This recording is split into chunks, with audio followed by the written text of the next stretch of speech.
guys, and welcome to this week's episode, and it's all about paint. So we're going to dive into all the things that we wish we knew and would have done differently and what worked for us and all that. But first we need to show you where it all went wrong, so cue the episode. Oh, this is everything with you right next to me. So alive, and tonight I'm thinking.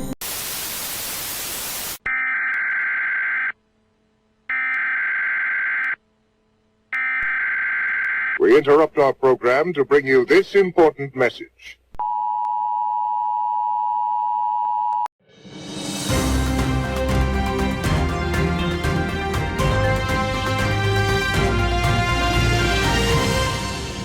Welcome to Breaking News. I'm David Drone, and today we have some news. We last saw the Hive Drive bus as they were finishing off their painting on their beautiful bus, Honey, but then something went tragically wrong. We have Patricia live with Ashley Mason reporting on this, so Patricia, over to you. Thanks, David. I'm Patricia Pollan with Breaking One News, and I have Ashley Mason from the Hive Drive bus live here with us. Hey, Ashley. Now, when we last left you, it seemed as though you were almost finished painting the entire bus, but it looks like you were still doing the exact same thing. Could you tell us what's going on? Was that only last week? I thought we were finished too, but now it's 9,075 days later, and I'm still painting. Could you tell us what happened? Where do I start? It all began in that formidable year of 2020. Well, we thought we had finished painting Honey, and she looked beautiful. And then that's when it happened. Oh, the great meteor strike of 2020. No, rain. It went from a perfect bus to an old bumbly, wrinkly mess like this here face of mine. Bubbles and all. Wow. Well, there you have it, ladies and gentlemen. We thought Honey was ready for the next big project, but it turns out there's still a whole bunch of work to do. Back to you, David. Thank you, Patricia. That is some terrible news. And right now, we have the ultra-professional paint expert, Simone Stinger, live on Zoom to tell us what the Hive Drive bus did wrong. Hey, Simone. You see, Ryan, what happened was these bumpers, beeswax people, they were clueless. You asked me what they did wrong, I asked you what they did right. They forgot the pinnacle principle of paint and practice, which is to prime. 2, as you never paint if puddles are in the forecast, everybody knows that. And finally, they paint the rails first. Really? Really, Jimmy? The rails first? Okay, thanks, Simone. Now, could you recommend what they could do better next time? I do not have time for this. Okay, well, thanks, Simone, for that, and, well, there you have it, ladies and gentlemen. Breaking news with the Hive Drive bus of what went wrong. The only place you can expect breaking news is right here. So, remember, tune in next time, and for now, good night.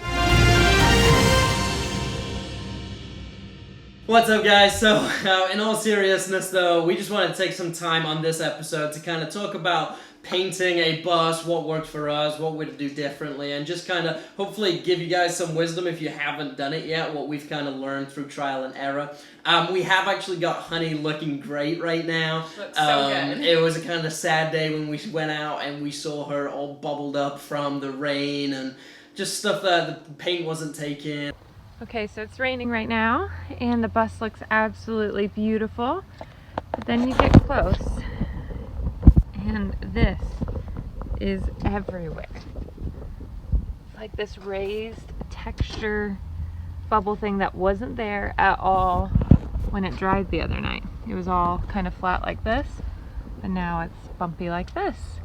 And the weird thing is, it's like air bubbles. Like, look, you can like totally push the moisture and bubbles out. So yeah, that's a big bummer.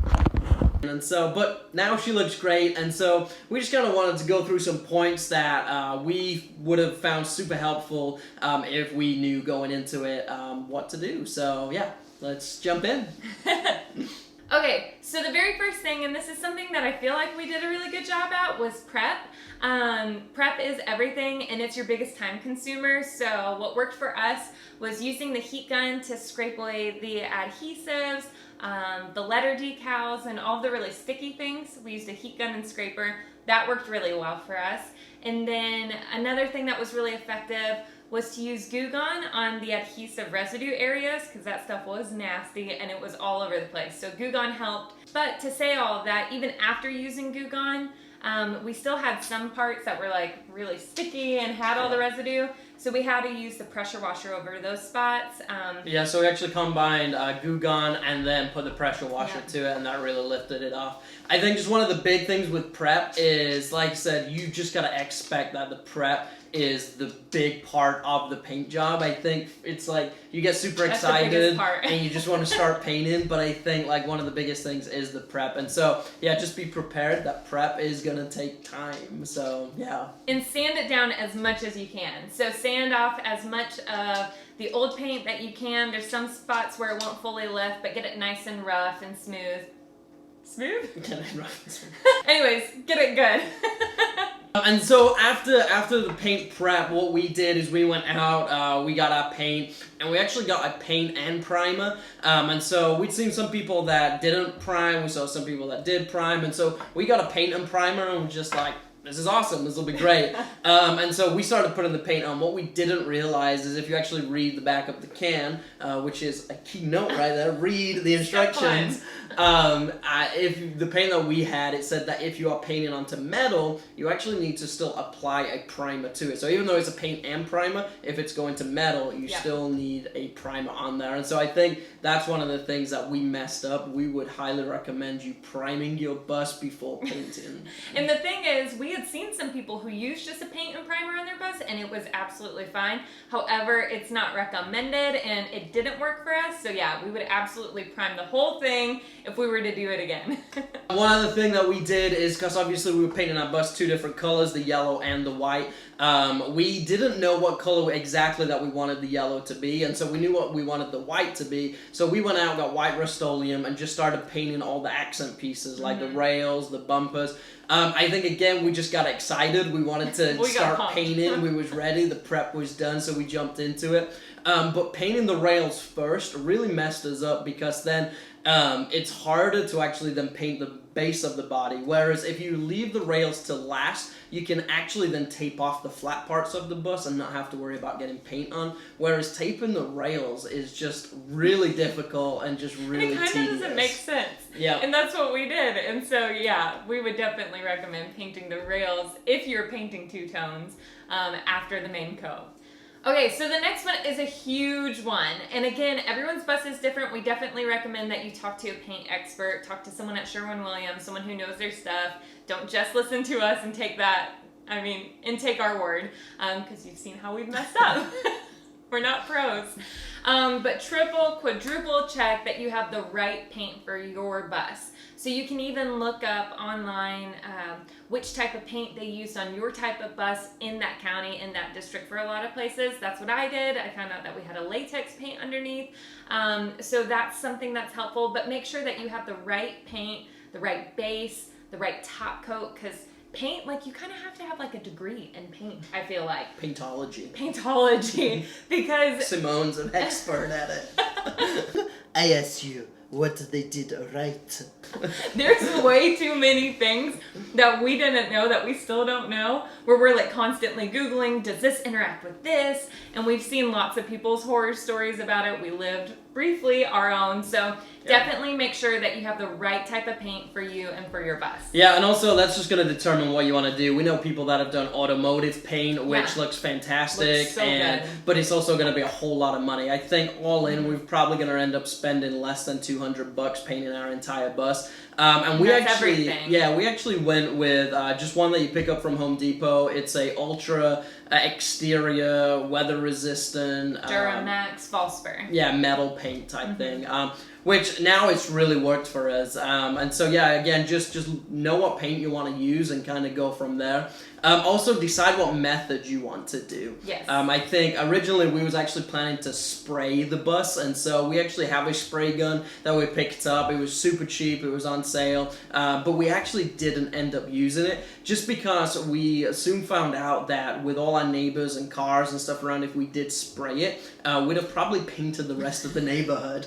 And as much as we love the Spun Honey yellow color, we don't think everyone's vehicle wanted to be that color, everyone's driveway, everyone's fence, and it was kind of windy the week that we were painting, so yeah, wouldn't have been good. Yeah, so we decided to nix the spray gun and decided to roll it instead. Again, if you have an area, if you have a warehouse or a field where you can do that, spray. we might have gone with spray. However, we do like the roll-in texture that it created, and also the great thing with roll-in is if you do roll it and you need to touch it up for whatever reason, you can do it and mimic it. Whereas again, if you're spraying it, you might not be able to match it as much as easy because you might have to tape off the whole thing for the parts that you're spraying. So just keep that in mind. They've got pros and cons. The pro also to rolling is that it goes further. The paint goes further. You use less. So it's less expensive for you. Yeah, whereas I think the spray gun probably goes through paint a whole lot faster from what we've heard. I think we've used 2 gallons of the yellow on our bus, and that's more than enough for us. Yeah, so. we have like a half gallon left over. And I will say to Scott's point about the texture that the rolled look gives, it's not this like stucco texture like some people would expect or like a popcorny texture. It is really smooth, but it does have a certain thickness to it that spray doesn't, so we really like that. And our good friends Anna and Kyle, they actually rolled their bus, Winston on the Road, and it looks beautiful. It's held up for like over a year, looks gorgeous. So we saw that and we were like, okay, we can do this. Yep. And I guess one final thing that we'd say is watch the weather. We actually thought like our weather was going to be good. The forecast looked great. But then when we finished, there was a huge drop in temperature. I think it went from 70 to 50. And also with it came rain. And I think that's honestly what messed a lot of our part up. A lot of our bus up was the change in temperature and rain and stuff. I don't think it had it long enough to dry and to actually adhere to the bus. And so basically what we had to do, just to kind of fill you guys in, is we actually ended up having to sand over all the parts that had bubbled up. And by doing that, we could really tell which parts had completely just not taken because the sander ripped it off straight away. Whereas the other parts, the sander went over it. It was totally fine. Great. So we knew, the strong parts of the bus, like the sander did nothing to. Like, I mean, just a tiny bit, but it really didn't lift the paint. And the problem areas that Scott mentioned where moisture had gotten in and it bubbled and got all wrinkly, those were the parts that were just like gone straight away. So we knew those areas didn't take. Yep, so after we sanded those, we basically just got Rust-Oleum primer, primed those areas, and went back over it in the paint, and now it's looking fantastic. It actually rained pretty heavily last night, and the bus looks great this morning. So we are considering right now to possibly go over it with a clear coat, but we haven't decided on that, so that might be something in the next video. But that's where we kind of want to wrap up. We know it's kind of a shorter episode. We know it's kind of a little different. But we just thought this might be useful for somebody that's considering painting. And also, if you guys have any questions that we haven't covered here, go ahead and drop them in the comments. Or maybe even share what worked for you and what mistakes you made. This community is great. And so, the more we can help one another, that'd be fantastic. Okay, so one thing we often say on this channel is we're definitely not like a how-to channel. We're kind of like the how-not-to channel because we learn and we make mistakes, and we're happy to share those mistakes with you guys. We know we're not experts, but we do hope that this is helpful to you. We do hope that you learn through our mistakes so you don't make the same ones. And like Scott said, if you have any questions, drop them below, communicate with each other. The Skoolie journey is a wild one because no one's Skoolie journey is identical. There's not a clear-cut answer for even paint, even though you would think there was. So we hope this was helpful. We hope you guys enjoyed it. And we're really excited because Honey looks fresh now. And the next thing is the beautiful mural. So stay tuned for that, and we'll be back next week. Bye! Patricia Pollen, reporting live in front of the Hive Drive bus. We have a live witness here who saw the whole downfall of the Hive Drive bus's painting jobs. So, can you tell us a little bit about what you saw? Yeah, like I saw everything, dude. Yeah? Okay, so what did you see? Like I was over here and like they were over there and then like everything. I saw it all, man. Alright, what do you remember the most about this event? Oh, you know, like the part where like everything happened. Alright, so there you go. A full account of the specific details of what happened that formidable That's day. right, dude.